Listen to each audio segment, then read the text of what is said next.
धनुराशीच्या जर व्यक्ती पाहिल्या तर स्वभावाने धाडसी, ध्येयनिश्चिती केलेली माणसं असतात, आशावादी असतात, न्यायप्रिय असतात, न्यायासाठी लढणारे असतात आणि कोणत्याही परिस्थितीत सकारात्मक राहण्याची जर वृत्ती कोणामध्ये असेल तर तू धनुराशीमध्ये असते.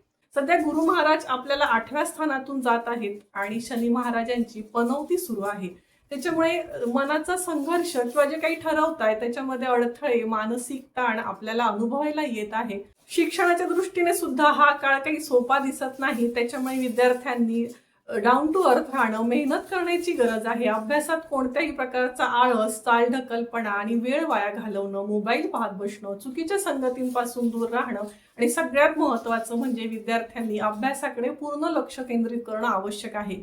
आणि घरातील महिलांनी, धनुराशीच्या ज्या महिला गृहिणी आहेत तर त्यांनी बोलताना संयम ठेवणं अतिशय आवश्यक आहे, कारण तुमच्या शब्दांमुळे गैरसमज निर्माण होण्याची शक्यता इथे जास्त आहे.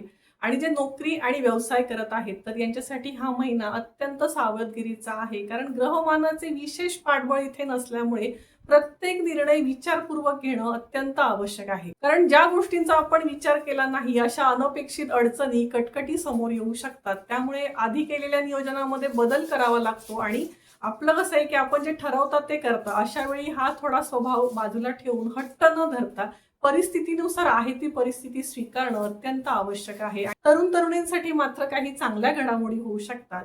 विवाहविषयक चर्चा असतील तर त्या पुढे सरकू शकतात. अडकलेले विवाह योग जुळू शकतात. जे नोकरी करत आहेत तर त्यांनी आपलं ज्ञान अपडेट करणं आवश्यक आहे. नवनवीन स्किल, डिजिटल स्किल किंवा कौशल्य शिकण्याचा प्रयत्न करावा. वरिष्ठांशी नम्रतेने आणि आदराने वागा. व्यवसाय करणाऱ्यांनीही प्रत्येक व्यवहार काळजीपूर्वक करावा. कागदपत्र तपासल्याशिवाय कोणताही करार किंवा आर्थिक निर्णय घेऊ नये, कारण एकच गुरु अष्टमस्थानी आणि शनी महाराजांची पनौती असल्यामुळे आरोग्याची विशेष काळजी घेणं, योगा, प्राणायाम, मेडिटेशन करणं आवश्यक आहे. त्याचप्रमाणे आर्थिक व्यवहार, नातेसंबंध याबाबत विशेष जागरूक राहणं आवश्यक आहे. मात्र घाबरण्याचं कारण काहीच नाही. शनी आणि गुरु हे दोन्ही ग्रह तुम्हाला जीवनातील महत्त्वाचे धडे शिकवत आहेत.